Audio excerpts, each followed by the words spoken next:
This is a man who's been president, who wants to be president again, Donald Trump, who's under criminal trial as we speak.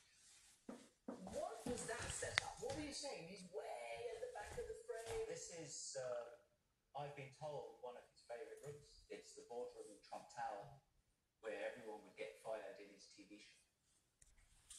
This is where he exercised power as a rehearsal, I think, for the presidency. I remember saying to him, Donald, let's just be human. When was this? This is before he was president, before even the election campaign started properly. And I said, let's be human together. I said, we've all followed your career. No one can doubt it's an extraordinary career path you've had, but there's always something about you. There's always an air of tension and controversy about things you say and do in public. And I'm sure it's intentional on your part, but it feels to me as if you're in the middle of an emotional storm. And I said, I can't live with that anxiety all the time. As a fellow human being, I'd like to know how you weather the storm. He calmly looked at me and he said, I am the storm. Even then, I had those words ringing out in my brain through the election campaign, through his presidency, through his post-presidency, and now we're in another cycle again. And I keep thinking to myself, there's only one person who can navigate perfectly through the storm, and that's the creator of the storm. So these people are very powerful, formidable, and they're much smarter than we make them out to be. And they are not to be underestimated. And I think we always seem to do that. He's smart.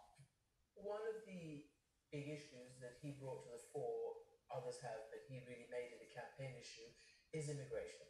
Here's a picture of a mother carrying a picture of her boy, and this is about immigration across the southern border. Tell me what this is. This is a difficult story.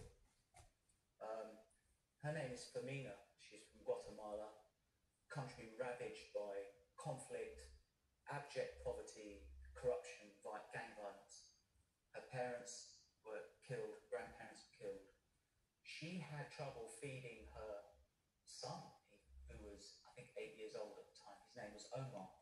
So she made the most difficult decision a mother could make, which is to leave your son behind with family members, cross over borders into the dangerous, deadly Soronan Desert. Because we also have a big picture of the morgue you took in Tucson. Yeah. This is this is the morgue. Yes. And it was actually her son.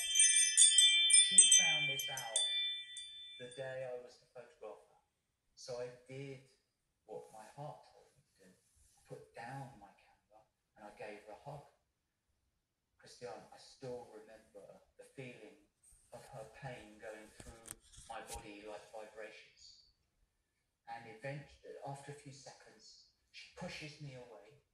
She was making the sound of a wounded animal. And she grabs a picture of her son that's framed, and she says, "Take my picture now. I want the world to see my pain." So I took this picture. And of course, these pictures do tell 1,000 words. And you can watch our longer conversation on my weekday show next week. And as always, you can find all of my interviews online at amanpour.com. Up next, from my archive, 30 years since Nelson Mandela's historic election win, his private secretary tells me how he changed everything, including her own life. So you describe yourself as a racist. I mean, that is shocking for me to hear.